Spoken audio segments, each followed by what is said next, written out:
هالو، وحشتوني جدًا. النهارده هنعمل طريقة فراخ كنتاكي بالضبط. أول حاجة معانا من التوابل توم باودر، وكمان هنحط بصل باودر،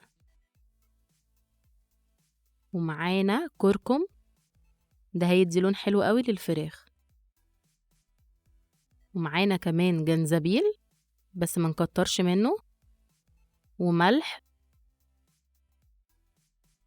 وفلفل، وكمان معانا شطة بس دي اختياري، وكمان نشا،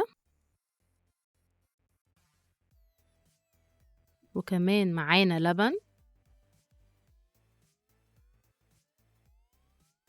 وهنخلط كل المكونات دي في بعض كويس جدًا. هاخلطهم وهارجع لكم تاني.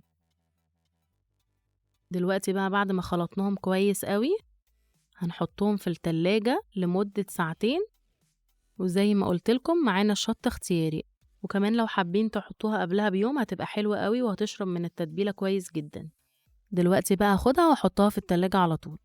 ودلوقتي بعد ما الفراخ طلعت من التلاجة، أنا حطيت هنا الدقيق وعليه حبة نشا، ومعانا نفس التوابل بتاعة أول فيديو، معانا توم باودر وبصل باودر، نفس التوابل هي،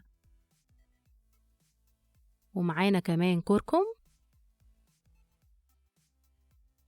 وجنزبيل،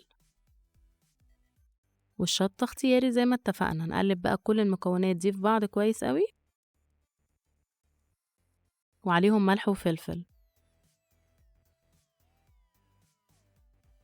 ناخد بقى الفراخ هنحطها في الخليط ده كله وهنغلفها كويس قوي.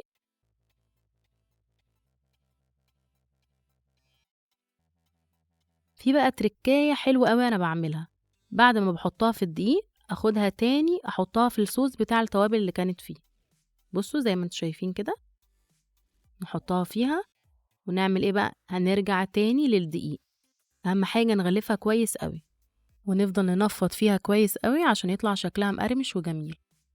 بعد كده هناخدها ونجيب معانا طبق لازم يكون فيه مية، وناخدها نحطها في طبق المية. ركزوا أول خطوات دي مهمة بجد جدا. بعد كده ما نطلعها من المية نحطها في الدقيق وننفضها كويس قوي. والخطوة اللي بعدها هنروح نقليها. تعالوا بقى نقليها مع بعض ونشوف هتبقى عاملة ازاي. معانا بقى الزيت غزير ولازم الزيت يكون سخن قوي.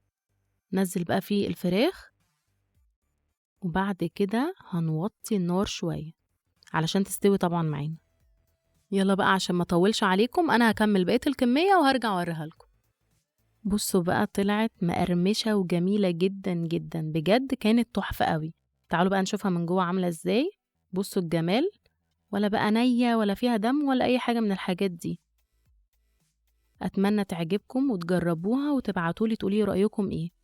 يلا اشوفكم في اكلة جديدة واقول لكم باي باي.